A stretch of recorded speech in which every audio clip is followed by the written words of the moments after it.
الحمد للہ وحدہ والصلاة والسلام علی من لا نبی بعدہ اما بعد۔ السلام علیکم ناظرین، پروگرام آثار قیامت کے ساتھ عامر لیاقت حسین حاضر خدمت ہے۔ ناظرین، گزشتہ پروگرام میں نے آپ کو بتایا تھا کہ دجال اس دنیا میں 2 مرحلوں میں ظاہر ہوگا۔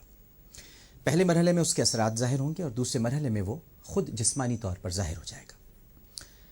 موجودہ دور کے بعض محققین کی رائے ہے کہ دجال کے خروج کا پہلا مرحلہ شروع ہو چکا ہے اور وہ ایک خفیہ مقام سے دنیا پر اپنے شیطانی اثرات قائم کرنے میں مصروف ہے، اور وہ یہ کام اپنے لشکر کی مدد سے انجام دے رہا ہے، اور اس کا لشکر ہر طرح کے ہتھیاروں سے لیس ہے۔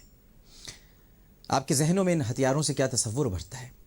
ظاہر ہے کہ ایک سوال تو اٹھتا ہے، اور ہتھیاروں کے ذکر سے شاید آپ کے ذہنوں میں tank, missile, bombs, machine gun, بمبار طیاروں اور سب میرینز کا خیال آیا ہو، مگر یہ دجال کے اصل ہتھیار نہیں ہے۔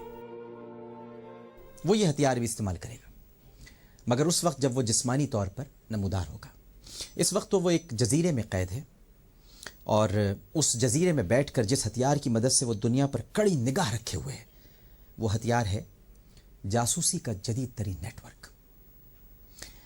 اور اس نیٹ ورک کے ذریعے دجال کو دنیا کے ایک ایک واقعے کی خبر ملتی ہے، اور اسی نیٹ ورک کو استعمال کر کے دجالی گروہ میں شامل افراد لوگوں کے ذہنوں میں دجال کی آمد کا تصور قائم کر رہے ہیں اور دجال کے خروج کی راہ ہموار کر رہے ہیں۔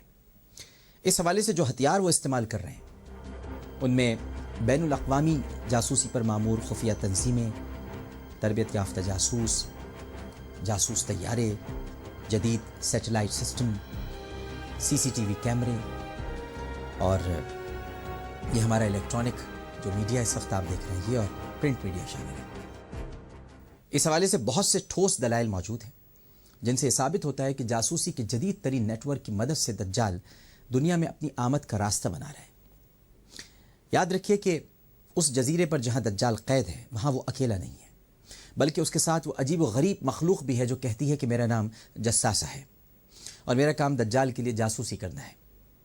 دجال تو سر سے پاؤں تک زنجیروں میں جکڑا ہوا ہے، مگر وہ مخلوق آزادانہ طور پر حرکت کر رہی ہے اور اپنے آقا یعنی دجال کو ایک ایک لمحے کی رپورٹ دے رہی ہے۔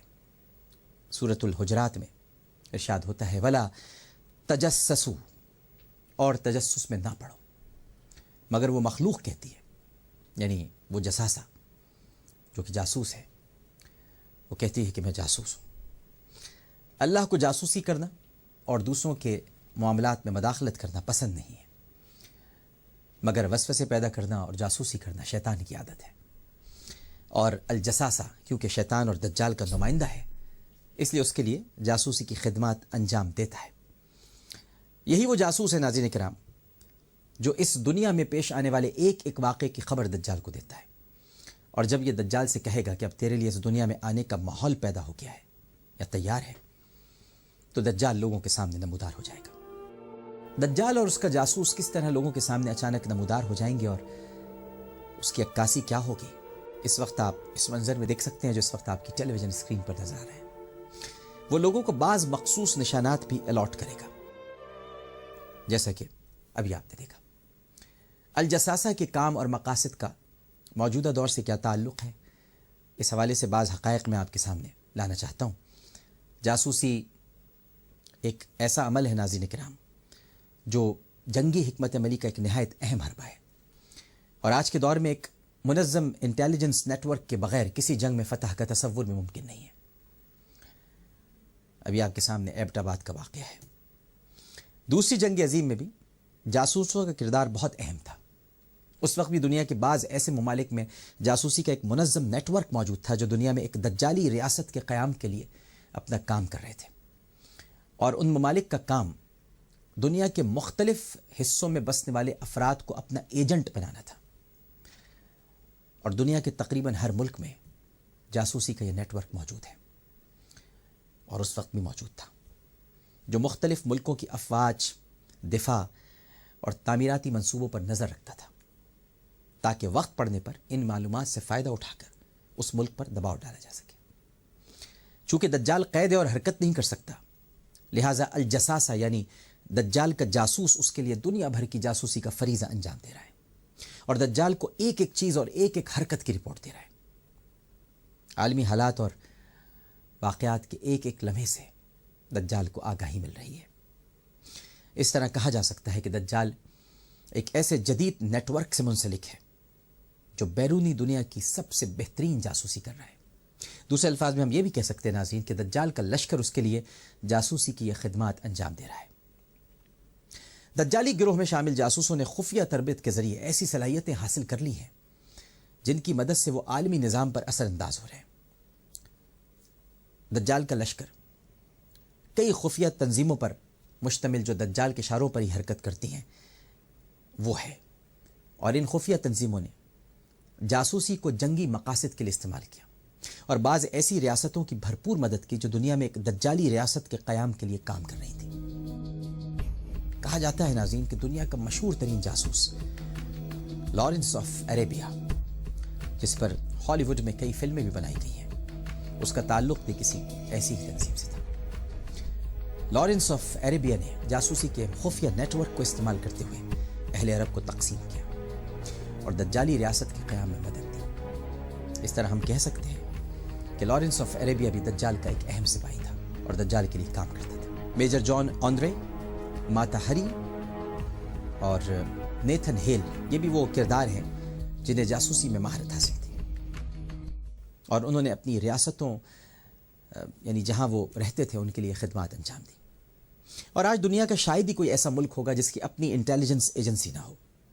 جاسوسی کا یہ نظام بہرحال انہی قوتوں نے دنیا میں عام کیا ہے جو دجال کے لیے کام کرتی ہیں، اور انہی جدید دور کا الجساسہ کہہ سکتے ہیں۔ ایک مغربی اسکالر کلائڈ نے لکھا ہے کہ مسیح الدجال کے پاس طاقت حاصل کرنے کی جو اہلیت ہے آپ اس کا اندازہ نہیں کر سکتے۔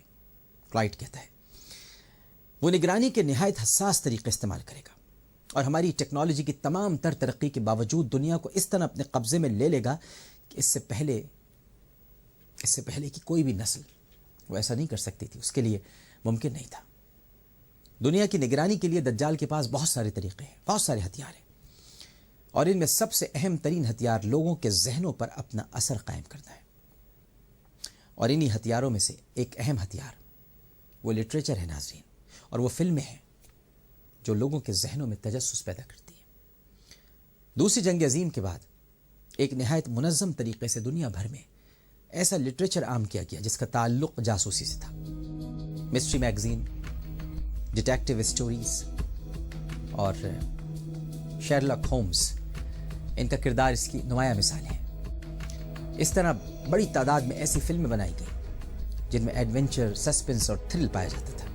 جاسوسی فلمیں دیکھنے والوں کے لیے جیمز بانڈ 007 اس کا کردار اجنبی نہیں، یہ دنیا کا سب سے مشہور جاسوس ہے جس پر کئی فلمیں بنائی گئیں، اور جو ناظرین جاسوسی فلمیں دیکھنے کا شوق رکھتے ہیں انہوں نے بانڈ کی فلمیں ضرور دیکھی ہوں گی، اور یہ منظر بھی یقیناً دیکھا ہوگا کہ جیمز بانڈ جب اسکرین پر نمودار ہوتا ہے تو اس کے گرد ایک سرکل سا بنا ہوا ہوتا ہے، اور وہ سرکل انسانی آنکھ سے مشابہت رکھتا ہے، اور ایک انسانی آنکھ کے تصور سے جو کردار ذہن میں آتا ہے وہ دجالی ہے۔